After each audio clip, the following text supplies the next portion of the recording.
Welcome back to the Gridiron Expert. We are here at Bill Snyder Family Stadium in Manhattan, Kansas, home of the Kansas State Wildcats, bringing you our 2019 Kansas State football predictions. And it is a brand new era for Wildcat football.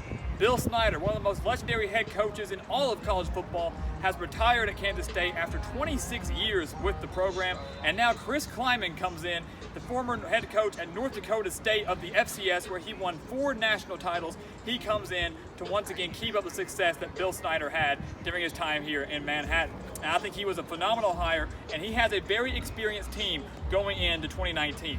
6 returning starters on offense, 8 returning starters on defense, and his quarterback, Skylar Thompson, I think is the perfect fit for Klieman's offense. We have them starting off the season at 2-0 here, a promising start for a brand new head coach and a brand new era of Kansas State football. 2-0 with wins over Nichols and Bowling Green. Shouldn't have any issues there.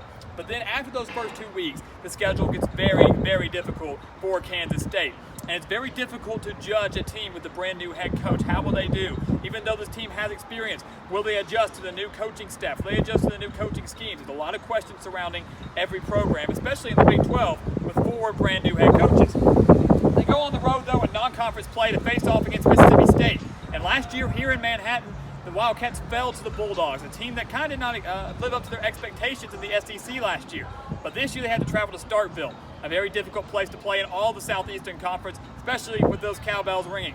Joe Moorhead has 2 very solid quarterbacks. Whoever is going to be at quarterback, I think will do just fine, whether it be Thompson or whether it be Tommy Stevens, a transfer from Penn State. Yes, Mississippi State's defense lost a lot to the NFL draft this year, but on the road, a new coach, and Mississippi State still having a somewhat experienced team, I think Kansas State falls to this SEC opponent, and they are 2-1 on the year, losing both games in that home-and-home series to Mississippi State. They get a bye week, an early one, right after week 3, going on the road to face off against Oklahoma State. And I couldn't have asked for a better bye week if I were Kansas State, because they're getting this bye week going into Big 12 play, opening up Big 12 play. Oklahoma State, like a few other schools in the Big 12, have a couple questions this season, especially at the quarterback position. Will it be Spencer Sanders at quarterback, or will it be Drew Brown at quarterback, the transfer from Hawaii? We personally believe that it will be Spencer Sanders. They also have a very talented running back in Chuba Hubbard. This bye week will give Kansas State some rest, and I know they're going to be pumped to go on the road and open up Big 12 play for this new era. But I don't think they have enough to go into Boone Pickens Stadium and beat the Cowboys. I think they fall 0-1 start in Big 12 play for the Wildcats. They return home, though, to face off against Baylor, and this is absolutely a winnable game for the Wildcats. Baylor, and under Matt Rule, has continued to improve year in and year out. 1-11 in year 1, 7-6 last year, and now this year in 2019, people have them as a potential dark horse candidate to maybe make the Big 12 title game. I love this offense led by Charlie Brewer at quarterback, one of the best quarterbacks in all of the Big 12, and a defense that, like the whole team, has steadily improved over the past 2 seasons at Baylor. I think the Bears come on the road and take care of the Wildcats. I think their offense is more impressive and more experienced than this Kansas State offense, and I think the defense of Baylor, even though they have struggled under recent years, I think they have enough to get the stops they need from Skylar Thompson as offense. Kansas State 0-2 in Big 12 play. They get their second and last bye week on October 12th, so they only play 2 games in between the 2 bye weeks, so it's going to be a very rough stretch of the season. 7 straight games they're going to have to play without a break. They get that bye week going into a home game against TCU. Once again, a very winnable home game for Kansas State, and they're going to have to win their home games this year because their road schedule at Texas, at Mississippi State, at Oklahoma State, and at Texas Tech are extremely difficult. But this TCU team, like a couple other schools in the Big 12, have questions at the quarterback position. Who is it going to be? No one knows. Gary Patterson even came out and said they've got about 6 guys competing for that starting quarterback job. But we do know this.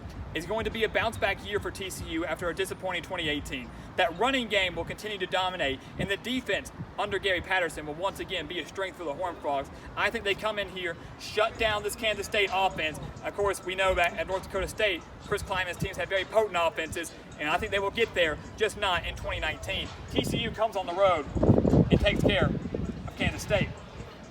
They remain at home, but of course fall to Oklahoma. The Sooners annihilated Kansas State last year. Remember, the Wildcats went 5-7 in Bill Snyder's last year.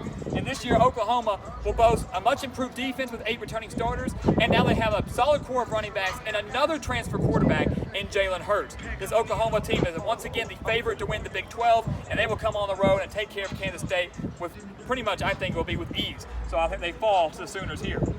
So unfortunately, after starting off 2-0, they lose 5 straight games. But they go back on the road, though, to face off their in-state rival in Kansas. And the Jayhawks are one of the most intriguing teams in the entire nation this year because of the arrival of Les Miles as head coach in Lawrence. Now, I will say this. I think Kansas will be much more competitive in 2019.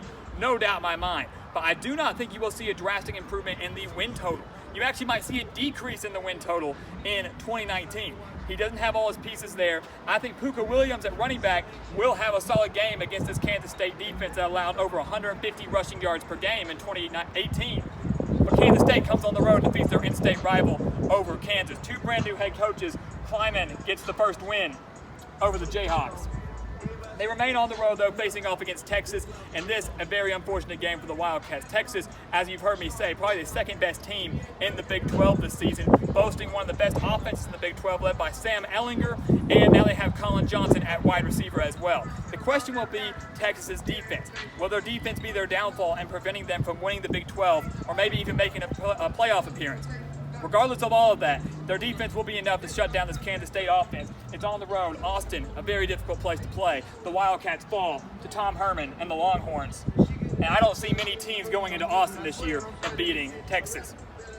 They come back home, though, 2 of their final 3 at home. They're going to have to win the remaining 3, though, if they want to go bowling in Chris Klieman's first season. One of those home games is against a brand new head coach as well, in West Virginia and Neil Brown. And a lot of people expect West Virginia to continue the success that they've had under the past few years under Dana Holgorsen, maybe winning 7 or 8 games. And I think that's a little too high for the Mountaineers.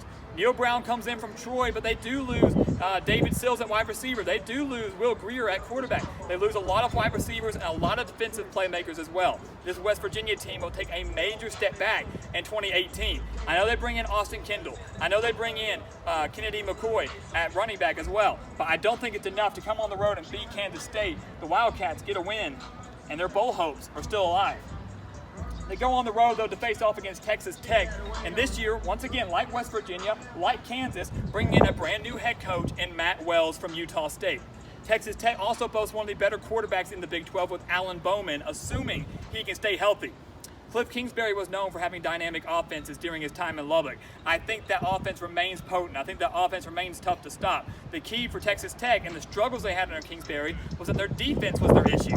Matt Wells will improve that defense. He will improve it in year 1 and continue to improve down the stretch of his tenure there. I think Texas Tech at home gets the win over Kansas State, and the Wildcats are eliminated on the road from bowl contention. They close out the season against Iowa State, though, and last year Kansas State was beating Iowa State by 17 points in the 4th quarter before allowing the Cyclones to come back and win 42-38. That was Kansas State's first loss in the 10 meetings prior to the Cyclones. This year, though, I think they get back on their winning ways. I think Iowa State was the 3rd best team in the Big 12 this year. Very, very dangerous. Brock Purdy, the real deal at quarterback, 16 total returning starters, but at home against their rival, hungry to avenge the loss that they had last year. In the past 5 years, these games between Iowa State and Kansas State have been decided by just 1 possession. But I think the Wildcats close out the year with a thrilling victory, much like it was 2 years ago when it was here when the Wildcats won 20-19. They beat the Cyclones in the final game of the season to end the year on a high note and finish 2019 with a 5-7 record.